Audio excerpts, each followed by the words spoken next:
The Claypool Lennon Delirium's albums have been inspired by Buzz Aldrin's Monolith of Phobos and a jet propulsion laboratory rocket scientist. Now, they are spinning a cautionary tale about the dangers of AI in their latest record, The Great Parrot-Ox and the Golden Egg of Empathy. With us today are the creators, Les Claypool and Sean Lennon. Also joining us is artist Ashley Zelinskie to deliver a perspective on human creativity versus machine intelligence.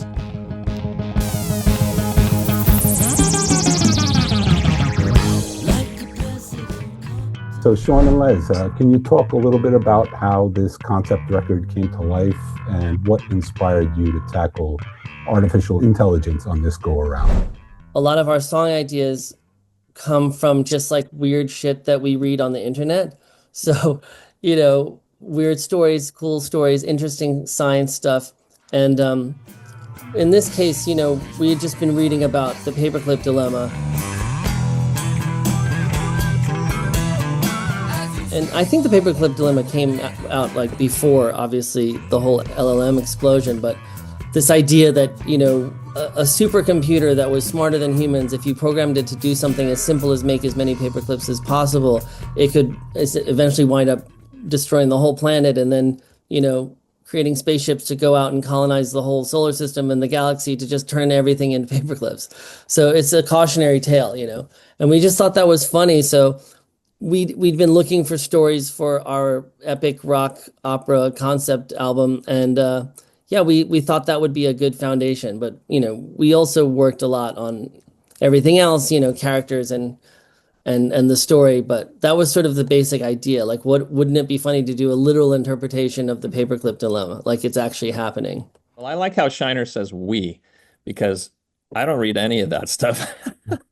I'm reading about old Chryslers and gold prospecting, and what happens is Shiner gets together oftentimes with my son, and they Poindexter out on things such as the monolith of Phobos or the AI dilemma, and then when we're looking for a narrative for a concept piece, in my mind, it evokes all these interesting visuals, which eventually become songs. So Shiner came in with this story, and I said, that's our narrative. Because we were actually working on a different narrative prior to that about cephalopods. Ashley, when you hear a record like this one sounding the alarm about AI, do you see machine intelligence as a collaborator in your CBO or as a threat to what you do? So, I'm always an early adopter of technology in my artwork. I see it as a tool. It's kind of just like, code is just a chisel. It's just a paintbrush. And so I've heavily adopted AI into my practice. I was an early adopter of 3D printing, which I really liked the lyric, "Can you make a man from a pile of sand?" Because I was like, yeah, you can. You can make so much artwork. You're literally doing that with 3D printing. You're creating things out of dust. And so, I think it's a tool. I think it can be used for good. And I also think it's like really important to have artists and musicians in the conversation to kind of point the technology into a positive direction. I think if we leave it, to all the tech people and business people and politicians, the lyrics in Troll Bait will actually come true. This may come as a surprise. Industries are rolling dice. Have you come to realize progress comes with a price? So I think it's good to have creatives kind of part of the conversation and driving the conversation. Can I explain why I quoted Soriades in that song Heart of Chrome, saying, "Can you make a man from a pile of sand?" The original idea is, when does a pile of sand become a heap of sand? And the idea is that there's like no way to get from a pile to a heap, but at some point you do have a heap. And for me, that was a metaphor for consciousness, because the idea is that the robot is wondering, like, will I ever be conscious? Will I ever have feelings?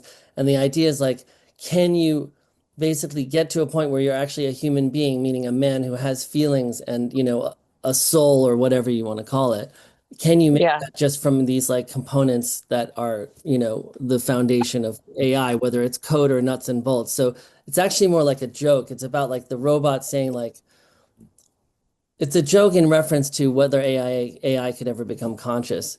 And the whole Yeah. story of our album is that eventually they do. The robots do kind of become conscious, but it's through a kind of magical intervention.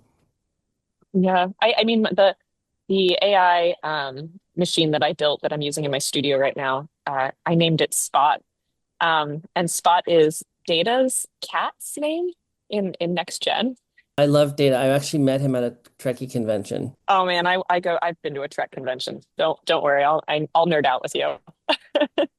But to me, Spot was like, Data having a cat and like loving his cat was the moment that to me he became sentient and had consciousness and was human. Yeah, exactly.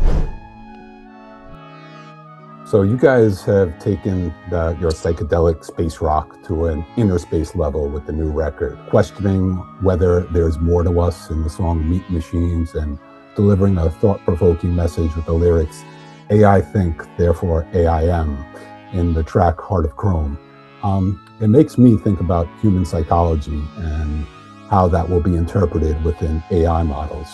Can you guys share your thoughts on the subject and how the album's message could be used as a safeguard? Well, I mean, it's funny because this is the second interview we've done today, and it's been prefaced with these guys have made this record that is a warning about AI, and to me, that's just the subtext. It's more a commentary on the loss of empathy that we're experiencing on a worldwide level right now. So that's what I'm getting out of this thing. Yeah, and for sure that was a strong part of when we were writing it, this idea of, remembering that empathy is what makes us human, or love is what makes us human. We're And civil to each other. yeah. But then I also, you know, I am very interested in the idea of whether or not uh, a computer can become conscious. And so I personally feel like the mainstream narrative that I hear from, the tech bros in AI, there's just like an assumption that that it's going to happen at a certain kind of critical mass of complexity, or number of servers or data input or whatever. And I just think that that's an assumption that is possible. It's possibly true, but I think it's an assumption and it's not based on any data. Because I think that, thinking and awareness are different. So the idea that because we can make things look like they're aware, like a robot, or act as if they're human, or mimic speech, is really great and it's really exciting. But it doesn't mean that they're getting closer to being aware. It could mean that, but I personally am very skeptical because everything that's aware that we've ever seen, from, you could even argue that an amoeba is aware in some level. It's experiencing its environment. It has an experience of being an amoeba as far as it seems. I mean, they run from predators, they make shelter, and they don't shit where they eat, stuff like that. Everything that has any level of awareness, no matter how low, is made of biology. So I think biology is not just like a meat machine. I think it's very different. It has metabolism, and there's some kind of agency on the level of, even mitochondria and like enzymes. There are choices being made, and there are decisions being made. So for me, the idea that because ChatGPT sounds a lot like a woman talking, to me doesn't mean that we're any closer to it waking up. So that's my feeling, although of course I could be wrong. I mean, maybe ChatGPT is already experiencing some kind of base level awareness, but I don't think it is, because I think the substrate is totally different from what brings awareness in biology. So, I'm not saying that we couldn't make synthetic life, but I have a feeling that if we ever make a brain that's aware, it's gonna resemble biology a lot more. And it's not just going to be a bunch of ones and zeros. I actually have a sculpture that's like the exact flip side to that called Human Code, where I did DNA sequencing and wrapped like a 3D scan of my head in my genetic fingerprint. Kind of was like to prove that we are also code deep down, so we're not so different from the machines. That's just a nice Well, I think that is an juxtaposition. assumption, and I think it's possible. It's possible. But actually, I think the idea, Richard Dawkins wrote The Selfish Gene, 30 years ago, and it basically the premise is that everything is in the genes. And when we announced that the human genome was complete for the first sequence, everyone said that disease would be over in 10 to 20 years. And we found that that's not true at all. And that just because we know what the code for these different manifestations of illnesses are, doesn't mean that we have any idea how to turn them off. And for example, if you have the gene for schizophrenia that makes you more likely to be schizophrenic, you're still less likely to become schizophrenic than a poor person. So we don't understand how genes interact with life at all, really. I mean, we understand a little bit, but we're barely scratching the surface. And so this assumption that humans are just code it's turning out to not seem to be true, and it's also an assumption, and we have to at least acknowledge that. The people that believe that we're just meat machines, they could turn out to be right, but so far they're not turning out to be right. That's all I'm saying.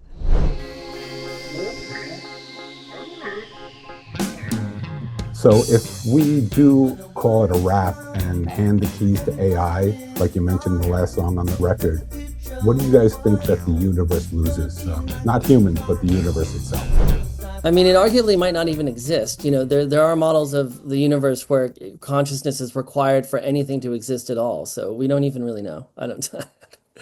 I do think that I care a lot about humans, and I love all the fuzzy creatures and snakes and birds and organisms on this planet. So to lose them would be tragic to me. But like to extrapolate that there's meaning beyond my feelings about it is something that I can't prove, meaning it might not mean anything, because nothing might mean anything in the big picture, For me, the immediate knee-jerk reaction, and I'm seeing it with my son, he graduated from LCAD as a digital artist and game designer. Now he's doing film and whatnot, and as a musician, is loss of revenue. That's a big thing. There's a backlash coming from kids. They don't want to buy AI designed T-shirts, posters, blah blah blah blah.